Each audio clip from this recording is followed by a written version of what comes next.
I just beat my large language model training record by replacing constant learning rate with scheduled learning rate. So what does that mean?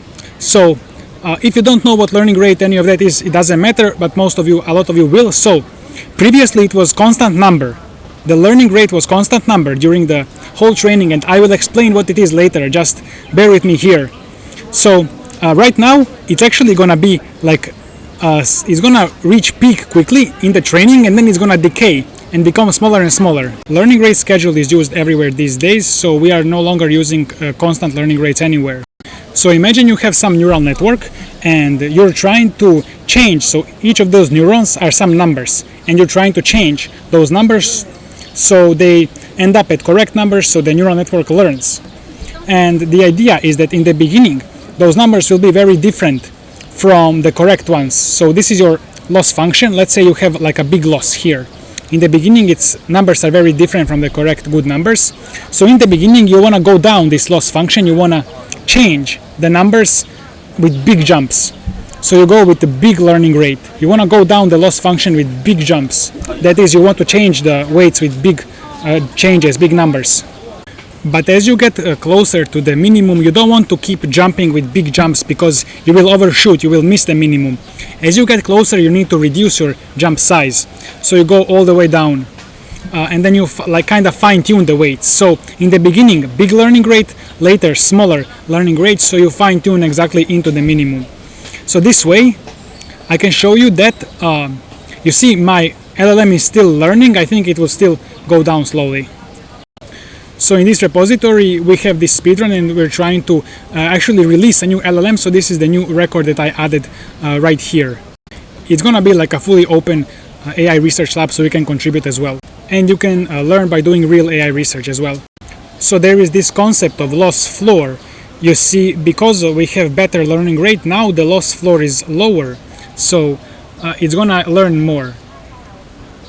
You can see a 3D loss function here. So it's gonna start at some random point, and then we wanna go down to the minimum. You see here the center is the minimum. This is quite a nice loss function. Usually they're a lot messier, but you see how it's making steps, and here at the end it's going to let's say this star is true minimum. You want to get as close as possible, and you see that constant learning rate is gonna, let's say, get closer to the true minimum. Then decay to zero learning rate will get closer than the constant, because constant is gonna just jump around.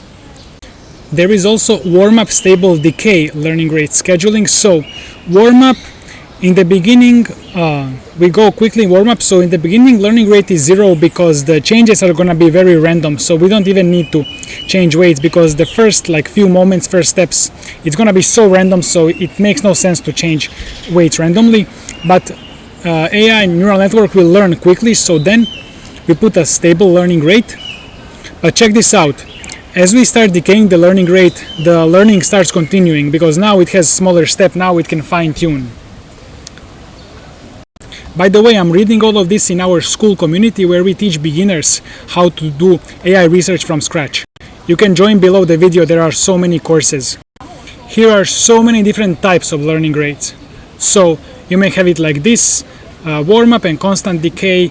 We may have some weird shapes, some cosine shapes, some different types of shapes, linear decay, step decay.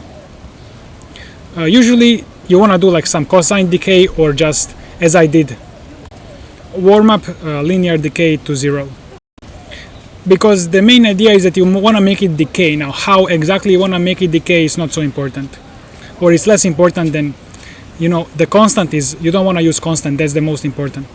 So you see, if you don't have warm up in the beginning, so in the beginning I show you that it starts from 0, warm up in the beginning and then decay.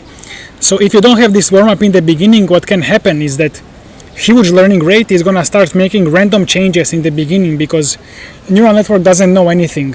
So it may spike a loss here, or go towards divergence in the beginning. That's gonna be it. You can learn to be AI researcher here, and you can also speedrun our LLM. So check below the video and see you in the next one.